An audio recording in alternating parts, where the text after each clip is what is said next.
There is a certain kind of person whose absence feels louder than their presence. A person who never fully steps toward you, but never fully steps away either. They exist in that thin line between interest and indifference, a line that feels dangerous, like walking on the edge of a knife. And yet, something in you leans closer.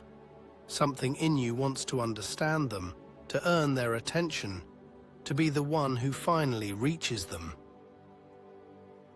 But here is the quiet truth. It's not their attention that hooks you. It's the inconsistency. The late-night vulnerability followed by morning distance. The warm tone on one day, the cold silence on the next. Your mind begins to fill in the blanks. They must care, they just don't know how. They must feel something, they're just afraid. Each assumption makes the distance feel meaningful. Each hope keeps you waiting, checking, yearning. This is the psychology of intermittent reward. Unpredictable affection activates the deepest circuits of longing. It creates a loop where the possibility of closeness feels even more intoxicating than closeness itself. We start to believe that if we could just convince them, just say the right thing, just be patient enough, they will finally choose us. But emotional unavailability has nothing to do with you. It's not your lack of worth, your lack of beauty, nor your lack of effort. It's a wound they protect with distance, and a wound you try to heal with pursuit. That pursuit becomes a mirror, because deep down you're not chasing them. You're chasing the version of yourself that finally feels wanted. Maybe the question is not, why don't they choose me, but rather, why do I want someone who doesn't? Emotional unavailability is often misunderstood. It looks cold, controlled, self-contained.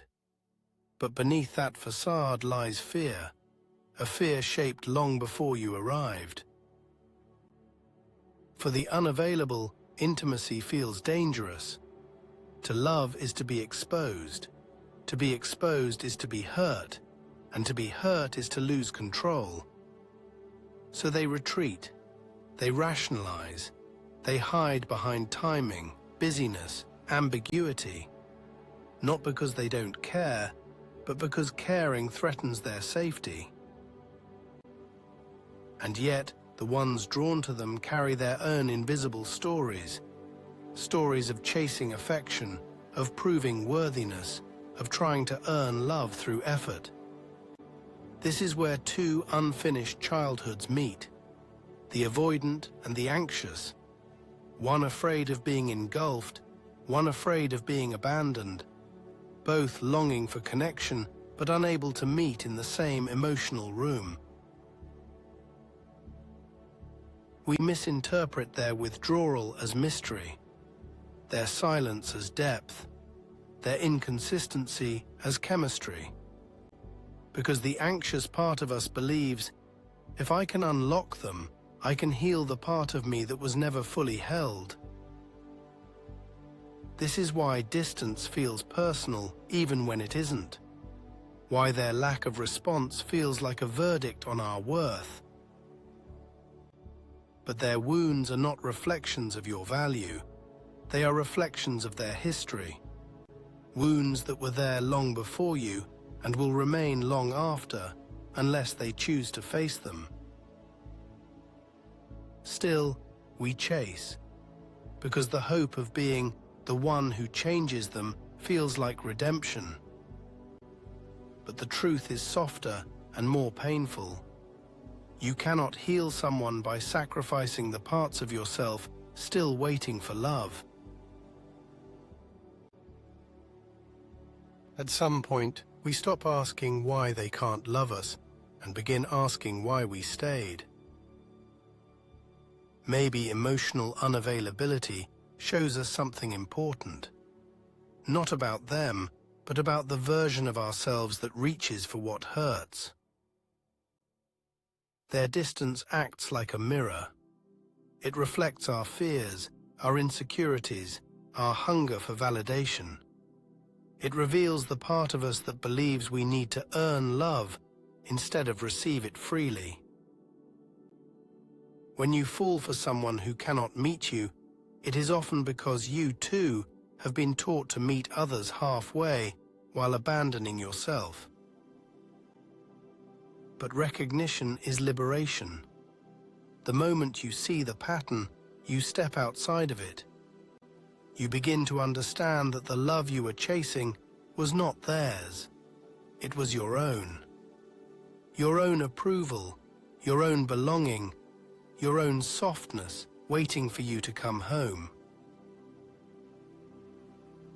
Closure does not arrive when the unavailable person suddenly opens up.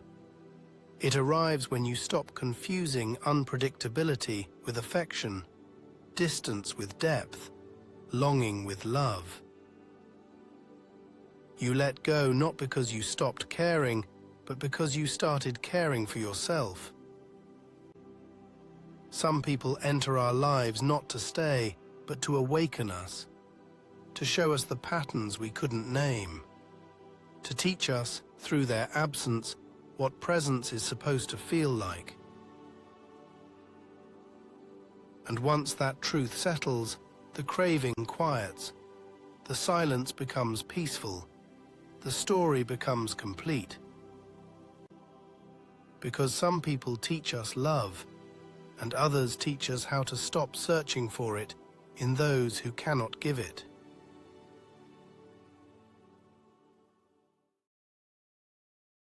This was the Silent Archetype. Stay curious and stay silent.